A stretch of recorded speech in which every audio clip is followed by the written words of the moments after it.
नमस्कार दोस्तों, एक बार फिर से स्वागत है आपका हमारे YouTube channel Pandey study centre में। आशा करता हूँ आप लोग सब स्वस्थ होंगे, अच्छी आपकी स्टडी चल रही होगी। तो आज की वीडियो रहने वाली है हमारी वाक्य रचना पे, जो कि इम्पोर्टेंट चैप्टर है। यहाँ से एग्जाम में हमेशा क्वेश्चन बनता है दोस्तों, अगर आपने गौर किया होगा तो यहाँ से क्वेश्चन पूछा जाता है। ठीक है, तो कैसे पूछा जाता है, कौन सा वाक्य सरल है, कौन सा मिश्रित है। ठीक है, तो इस प्रकार के क्वेश्चन यहाँ से बनते हैं। तो देखते हैं इस चैप्टर को दोस्तों, इम्पोर्टेंट चैप्टर है। अगर चैनल में नए हैं, चैनल को सब्सक्राइब नहीं किया है तो सब्सक्राइब करके जुड़ जाएं चैनल के साथ दोस्तों, और अपने इस दोस्तों के साथ ज़रूर से शेयर करें वीडियो। तो स्टार्ट करते हैं वीडियो। सार्थक शब्दों का ऐसा व्यवस्थित समूह जो हमारे विचारों या भावों को पूर्ण रूप से व्यक्त करता है, वह क्या कहलाता है? तो वाक्य कहलाता है दोस्तों। ठीक है, सार्थक शब्दों का ऐसा व्यवस्थित समूह जो हमारे विचारों या भावों को पूर्ण रूप से व्यक्त करता है, वह वाक्य कहलाता है कहलाता है। और वाक्य में 6 तत्व होना अनिवार्य है, तभी वाक्य पूर्ण रूप से बन पाएगा दोस्तों। एक है हमारी सार्थकता, दूसरी है योग्यता, तीसरी है आकांक्षा, चौथी है निकटता, पांचवी है पद क्रम, और छठी है अन्वय मेल। तो एग्जाम में क्वेश्चन सीधे यह भी बन सकता है दोस्तों कि एक वाक्य में कितने तत्व अनिवार्य होते हैं। तो 6 तत्व अनिवार्य होते हैं, वहाँ पे ऑप्शन मिलेंगे आपको। 4 होते हैं, 3 होते हैं, 2 होता है, या 7 होते हैं, इस प्रकार से। तो 6 होते हैं। और क्वेश्चन दूसरा इस प्रकार से बन सकता है कि वाक्य में 6 तत्व अनिवार्य होते हैं, उनमें से एक नहीं है। ठीक है, वहाँ पे सार्थकता दे देगा, योग्यता दे देगा, आकांक्षा दे देगा, और चौथा कुछ आपको इनमें से कुछ हट के दे देगा। ठीक है, तो 2 क्वेश्चन ऐसे बन सकते हैं, यहाँ से ध्यान रखना है दोस्तों। बहुत डीपली क्वेश्चन बनते हैं, तो ठीक है, ध्यान रखना। आगे है वाक्य के अंग देखते हैं हम। 2 अंग होते हैं दोस्तों, एक होता है उद्देश्य और दूसरा होता है विधेय। ठीक है, तो उद्देश्य को समझते हैं। वाक्य का वह अंग जिसके बारे में कुछ कहा जाए, ठीक है, जिसके बारे में कुछ कहा जाए, वह उद्देश्य होता है। और विधेय वह होता है जो उद्देश्य के बारे में कहा जाता है, वह क्या कहलाता है? विधेय। देखते हैं, समझते हैं। जैसे मोहन खेलता है, एक सरल वाक्य दिया है इसने यहाँ पे, मोहन खेलता है। मोहन क्या है? मोहन के बारे में यहाँ पे कहा जा रहा है, तो मोहन क्या है? यहाँ पे एक उद्देश्य है। और वह खेलता है, खेलता है, कौन खेलता है? मोहन। तो मोहन के बारे में कहा जा रहा है, तो मोहन खेलता है। खेलता है क्या हो जाएगा यहाँ पे? विधेय हो जाएगा। अगला एक और एग्जाम्पल देखते हैं। मोहन साइकिल से स्कूल जाता है। तो मोहन साइकिल से कौन स्कूल जाता है? तो मोहन, किसके बारे में बात हो रही है? उद्देश्य मोहन के बारे में। और साइकिल से स्कूल जाता है, ये क्या हो जाएगा यहाँ पे? विधेय हो जाएगा। अगला है वाक्य वर्गीकरण के 2 आधार हैं। तो कौन कौन से हैं दोस्तों? 2 आधार हैं। रचना के आधार पर 3 प्रकार के होते हैं, और अर्थ के आधार पर 8 प्रकार के भेद होते हैं। वो हम आगे देखेंगे इसी वीडियो में। ठीक है, तो रचना के आधार पर 3 भेद कौन से होते हैं दोस्तों? एक होता है सरल, एक होता है संयुक्त, एक होता है मिश्र वाक्य। सरल वाक्य, संयुक्त वाक्य, मिश्र वाक्य, यहाँ से एग्जाम में कई क्वेश्चन आज तक पूछे गए हैं दोस्तों, आगे भी पूछे जाएंगे, निश्चित ही पूछे जाएंगे। तो याद करके चलेंगे हम। ठीक है, तो वाक्य वर्गीकरण के 2 आधार हैं। कितने आधार हैं? 2 आधार हैं, एक रचना के आधार पर और दूसरा अर्थ के आधार पर। ठीक है, रचना के आधार पर 3 भेद होते हैं, और अर्थ के आधार पर इसके 8 भेद होते हैं। 3 भेद इसके रचना के आधार पर सरल वाक्य, संयुक्त वाक्य और मिश्र वाक्य होता है। और अर्थ के आधार पर आगे देखेंगे हम, पहले इनको डिटेल में देख लेते हैं। यहाँ पे रचना के आधार पर रचना के आधार पर वाक्य के भेद। पहला सरल वाक्य है, जिन वाक्यों में एक उद्देश्य एवं एक विधेय होता है। ठीक है, तो हमने जैसे देखा ऊपर, एक उद्देश्य एक विधेय होता है, इसे साधारण वाक्य भी कहते हैं या फिर सरल वाक्य भी कहते हैं। जैसे मोहन पढ़ता है, तो मोहन क्या है? उद्देश्य है, जिसके बारे में बात हो रही है, और जो बात हो रही है तो वह क्या है? विधेय होता है। ठीक है, तो ये क्या है? सरल वाक्य है, साधारण वाक्य है। अगला है संयुक्त वाक्य। तो संयुक्त वाक्य कैसे बनेगा, तो वही देखना है हमें। जब 2 या 2 से अधिक सरल वाक्य संयोजक अव्यय से जुड़े होते हैं, वह क्या होंगे? संयुक्त होंगे। जैसे संयोजक अव्यय देखते हैं, और जोड़ता है, एवं जोड़ता है शब्दों को, तथा जोड़ता है, या भी जोड़ता है, अथवा जोड़ता है, अतः जोड़ता है, इसलिए जोड़ता है, फिर भी अगर आप लगाते हैं कहीं भी तब भी एक वाक्य दूसरे वाक्य को जोड़ेगा, किंतु परंतु ये भी जोड़ेंगे, लेकिन बोलोगे तब भी आपको लेकिन बोलने के बाद दूसरा वाक्य जोड़ना पड़ेगा, पर और तो। ठीक है, तो ये इतने अगर आपको किसी वाक्य में ये दिखाई दे रहे हैं तो वहाँ पे क्या होगा दोस्तों, संयुक्त वाक्य आपका होगा। अगला जैसे कि एग्जाम्पल दिए हैं इसने, पाठ, पाठ समाप्त हुआ, और देखो और आ गया ना ये, और घंटी बज गई, तो क्या है, संयुक्त वाक्य हो जाएगा। वह धनी है, वह व्यक्ति क्या है, धनी है, पर, ठीक है, पर ये देखो पर आ गया, पर लोग ऐसा नहीं समझते हैं, तो क्या है, संयुक्त वाक्य। छात्र ने परिश्रम नहीं किया इसीलिए, ठीक है, इसीलिए, ये इसलिए आ गया, इसलिए वह अनुत्तीर्ण हो गया, तो क्या है, संयुक्त वाक्य बन जाएगा। ऐसे ही आप वाक्य बनाएं अपने प्रैक्टिस में, जैसे एवं लगाएं, तथा लगाएं, या लगाएं, अथवा लगाएं, तो ऐसे क्या होगी, आपकी प्रैक्टिस अच्छी होगी। अगला है तीसरा, आधार, रचना के आधार पर हम देख रहे थे ना 3 वाक्य अपने, तीसरा है हमारा कैटेगराइज किया गया है मिश्र या मिश्रित वाक्य। मिश्रित वाक्य की डेफिनेशन क्या है यहाँ पे, जिन वाक्यों में एक मुख्य उपवाक्य हो और अन्य आश्रित उपवाक्य हो, यानी कि एक वाक्य तो वो हो, एक मुख्य हो, और दूसरा वाक्य तो जुड़ा है उसके साथ, वो उसी में क्या है, आश्रित हो या उसी में निर्भर हो, यानी कि उसकी अकेले की कोई भी क्या है, पहचान नहीं है। जब वो उससे जुड़ा है तभी जाके उसकी भी पहचान वहाँ पे हो पा रही है। जैसे इनको जोड़ने वाले समुच्चय बोधक अपव्यय क्या होते हैं, जैसे ऊपर हमने बोला था किंतु परंतु इसलिए और जैसे देखा था, तो यहाँ पे क्या होगा, कि, जो, क्योंकि, जैसा वैसा, जब तब, जहाँ वहाँ, जिधर उधर, यदि तो, यद्यपि तथापि, ऐसे जो वाक्यों में लगेंगे अव्यय, तो वो क्या होंगे दोस्तों, मिश्रित वाक्य या मिश्र वाक्य कहलाएंगे।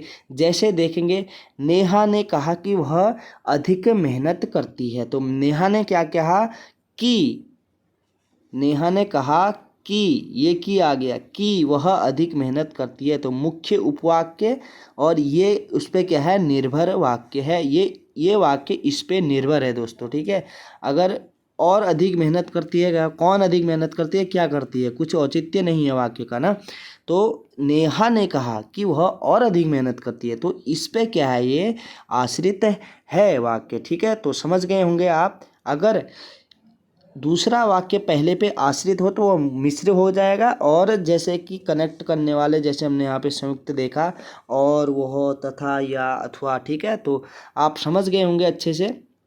अर्थ के आधार पर देखेंगे दोस्तों, अब अर्थ के आधार पर 8 भेद होते हैं। ठीक है, एक होता है विधानवाचक, एक होता है निषेधवाचक, और पहले देख लेते हैं हम। तीसरा होता है दोस्तों हमारा प्रश्नवाचक, चौथा होता है आज्ञावाचक, ठीक है, पांचवा होता है इच्छावाचक, छठा होता है संदेहवाचक, सातवां होता है संकेतवाचक, और आठवां होता है विस्मयादि बोधक। तो विस्मयादि बोधक से भी कई एग्जाम में बनते हैं क्वेश्चन, देखते हैं दोस्तों।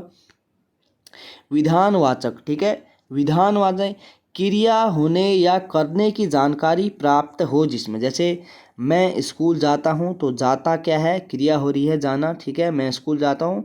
महेश पढ़ रहा है, क्रिया क्या हो रही है यहाँ पे, पढ़ रहा है वो। ठीक है, तो क्रिया होने या करने की जानकारी प्राप्त होती है, तो वो क्या होता है, विधानवाचक होता है। निषेधवाचक क्या होगा, कार्य न होने या न करने का भाव प्रकट होता है, जैसे राम नहीं पढ़ता है, बच्चों को मत बुलाओ, मतलब नकारात्मक होता है, तो क्या होता है, निषेधवाचक होता है। तो दो समझ गए होंगे आप। विधानवाचक क्या होता है, क्रिया होने या करने की जानकारी प्राप्त होती है। निषेधवाचक में क्या होता है, कार्य न होने या न करने का भाव प्रकट होता है। ठीक है, दो देख लिए हैं। अगला हम देखेंगे अपना क्या है, प्रश्नवाचक। ठीक है, प्रश्नवाचक देखेंगे, प्रश्न पूछने का भाव प्रश्नवाचक, जैसे राम कहाँ जा रहे हो, राम कहाँ से आ रहे हो, राम ने ऐसा क्यों किया। जहाँ भी प्रश्नवाचक लगेगा तो वो प्रश्नवाचक ही होगा। ठीक है, तो इम्पोर्टेंट है, सरल है, आसानी से आप कैच कर सकते हैं। अगला है आज्ञावाचक। आप आज्ञा से ही यहाँ पे आइडिया लगा सकते हैं कि आज्ञा कहाँ पे बोध होगा। जिन वाक्यों में आज्ञा, आदेश, अनुरोध, प्रार्थना और उपदेश का भाव आए, जैसे बड़ों का आदर करो, इसमें क्या आ रहा है दोस्तों, एक भाव प्रकट हो रहा है यहाँ पे। तो कृपया शांति बनाएं, कृपया शांत रहिए, कृपया आप शांत रहिए। ठीक है, तो क्या है इसमें, क्या है यहाँ पे, अनुरोध किया जा रहा है। यहाँ पे कृपया का लगाया है ना, अनुरोध, कृपया करके तो अनुरोध ही हो सकता है ना किसी से, तो कृपया आप शांत रहिए, तो अनुरोध होगी या प्रार्थना होगी किसी से, प्लीज़ कह सकते हैं प्रार्थना की जगह। ठीक है, तो उपदेश का भाव आए या आदेश आए, तो इसमें क्या होगा, आज्ञावाचक होगा। अगला है इच्छावाचक। जिन वाक्यों में इच्छा, शुभकामना, आशीर्वाद का भाव हो, जैसे तुम सबका कल्याण हो, भगवान तुम्हारे साथ हैं। ठीक है, तुम सबका कल्याण हो, इसमें क्या हो रहा है, इच्छा आ रही है ना, तुम्हारी इच्छा है किसी को देने की। ठीक है, तो किसी को अच्छा बोलने की तुम्हारी इच्छा है तो तभी तो बोलोगे। तो तुम सबका कल्याण हो बोल रहे हो, आप इच्छा है आपकी इसलिए कह रहे हैं। तो भगवान तुम्हारे साथ है, हमारी इच्छा है तो हमने बोला आपको कि भगवान तुम्हारे क्या हैं, साथ हैं। ठीक है, तो इनका जो अभी एग्जाम्पल दे रहा हूँ ना मैं, असली मज़ा तो तब आएगा दोस्तों, तब आएगा जब मैं इसके क्वेश्चन आंसर आपको करवाऊँगा अगली वीडियो में। तब आपको ये रियलाइज़ होगा कि हाँ ये चैप्टर अब हमें क्या है, 100% क्या है दोस्तों, क्लियर है। यहाँ से अगर एग्जाम में क्वेश्चन बनते हैं तो हमारा एक भी क्वेश्चन छूटने वाला नहीं है, और वही मेरा क्या है, मोटिव है कि आपका एक भी क्वेश्चन ना छूटे। संदेहवाचक में क्या होगा, जिन वाक्यों में संदेह या संभावना व्यक्त हो। ठीक है, संदेह या क्या हो, संभावना। संदेह है उसमें शायद होगा, ठीक है, शायद हम नैनीताल जाएं कि ना जाएं पता ही नहीं है, संदेह है ना। ठीक है, शायद राम आए या ना आए, मतलब मैं ना आए इसलिए लगा रहा हूँ कि आपको समझ में आए।